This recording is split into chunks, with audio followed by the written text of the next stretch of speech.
What's up, y'all? I'm Nate G219, and this is the Help It Back and Better. Y'all know what it is. Another one coming at y'all. First, hit that like and subscribe.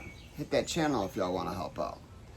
Today is Sunday, June 22nd, about 9:30, 10 o'clock in the morning. I don't really know, but that doesn't matter. Y'all know that.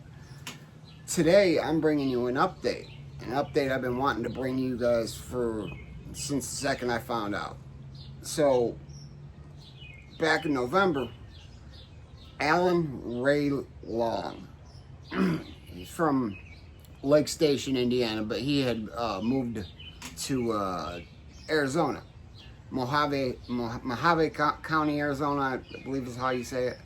Not 100% sure, but that still doesn't matter. Alan was sentenced. If you guys remember, damn dog's running around like a lunatic. If you guys remember, last year, November sometime, Alan was arrested for possession of child-related videos that are highly illegal and highly frowned upon with most humans. I mean, it's disgusting. I always knew the man was weird. He fought to have these underage kids have the ability to work at Buffalo Wild Wings. Now, I'm back. I just had to let my dog in really quick. It's like 90 degrees out here already, so I don't want him out here needing to go inside in the air conditioning. But Alan Ray Long was arrested on some pretty sick stuff. And I read an article this morning. He was sentenced a few weeks ago. 17 years. He took a plea agreement for 17 years. Now, he has to serve 85% of that, so 14 and a half years. Now, one thing that I did do a little bit of reading about is what Arizona offers as far as SO camps and stuff like that, like if he's going to go to a hardened prison or if he's going to go to a camp that's especially for people like that. And unfortunately, it looks like he's probably going to go to one of those camps that are especially for people like that. So I don't know though. I don't know. You know, I don't know how Arizona works at all. I'm from Northwest Indiana. He's from Northwest Indiana, and that's just, he was one of my he was an assistant manager at Buffalo Wild Wings here in Portage, Indiana. I'm gonna put that right out there. He worked for the Jones Group, and I could care less. I used to manage there, but they treated me like crap. The regional manager, Alan, had her in his left pocket, and everybody else in his right pocket. He did this fighting to get all these kids working there. When I had first worked there, back in like 2008, you had to be 19 to work there. So when I worked there again, after I came home from prison, I became a manager there. 4 months later, I became a manager at Buffalo Wild Wings. And, you know, all they had asked me was if I had been convicted of a felony within the last 5 years, and I had not. They never asked me whether I had been to prison and stuff like that. So once Alan found out I had been to prison, Alan really had issues with me. Alan went out of his way to make my life hell. For almost 2 years, I had to deal with that chump. I always knew he was a weirdo too. You just can't hide. When you're a weirdo, you can't hide it. You just omit being weird. And I just let my damn dog in. He's already back outside. He got his mom to let him out.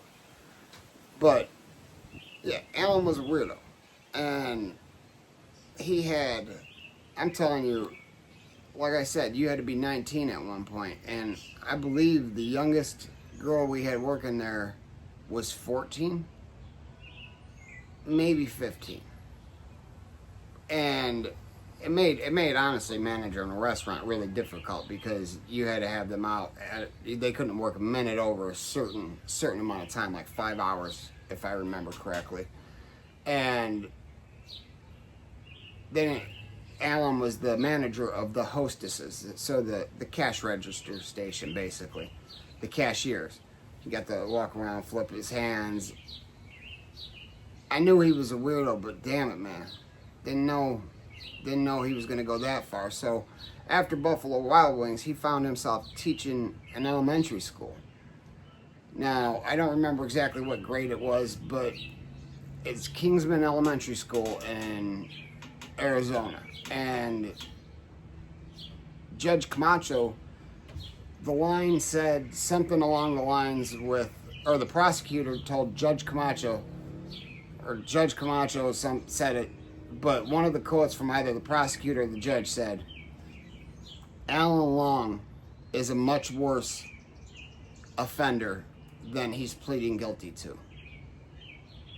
And like I said, for possession of some CP, and he got a lot of time for the. I didn't think he was going to get that much time, honestly. Really didn't. So he must have been. There was like attempted sexual misconduct. There was a few things in there that he pled guilty to, but he pled down to. So if he would have went to trial, he'd have probably got like 50 years or something. He wouldn't have been going to no camp. He'd have been getting poked the hell up. But you know what? I'm gonna keep track of see what possibly happens to Alan Long, because 29 years old, he's got to serve at least 14 and a half years. That's now, I don't know if they give him time cuts or anything down there. He's not going to be able to handle prison. I'll tell you that now. He's not cut for that. I'm sure he's crying every day, calling his mama. And you know what? I feel bad. I feel bad for the kids, man. It's the only one I feel bad for, because honestly they didn't treat anybody right. None of them did. I believe his uncle's a Portage cop too, if I remember correctly. And that's just the type of people he surrounded himself with. Was he tried to surround himself with upper echelon people. A lot of those people seem to be into a lot of weird things. And Alan Long got what he deserved, or is going in to get what he deserves, and that's a hell of a lot of time. Honestly, wish it was more. I wish that the federal law had been passed, and that anybody caught doing this is a federal offense. If he would have went into a federal prison, at least a federal penitentiary, he wouldn't have made it out of there. I don't know. He might not make it out of wherever he goes. Maybe he goes to a real hard prison. Maybe they do a paperwork check immediately. I don't know how Arizona works. Any one of my viewers knows, please let me know. He's got 17 years, so that's a good amount of time. That's a lot of time for somebody to get to him. I mean, I don't know. But hey, guys, never forget life's choices. Always remember and watch your surroundings. Like, remember who you're around. Watch who you're around. Watch the signs, because this dude was under the radar for most people. I mean, you can ask my wife. I always said he was a weirdo. There's something wacko about that dude. He's got siblings that are pretty normal, pretty decent people. Him, though, he was a piece of crap. And most of the people that were in his corner, like hardcore in his corner, like I'm talking about bosses and stuff like that, something wrong with them. I'm not going to say all their names, but I told you enough about the restaurant and the group, the owner and everything. I mean, Alan had them all in their pockets, so they were either fooled, or, man, I think they were just idiots. Like, or they either that or they knew they were idiots, or they knew. Like, it was very obvious some weird shit was going on. I wouldn't have ever. I would have never let him hold my daughter. No. And I had brought my daughter in there. He wasn't gonna touch my daughter. I don't remember whether he was there or not. This was years ago. But yeah, never forget life's choices, guys. But hit that like, hit that subscribe, hit that channel if y'all want to help out. Always remember, if they ain't hating it, you ain't making it. Peace.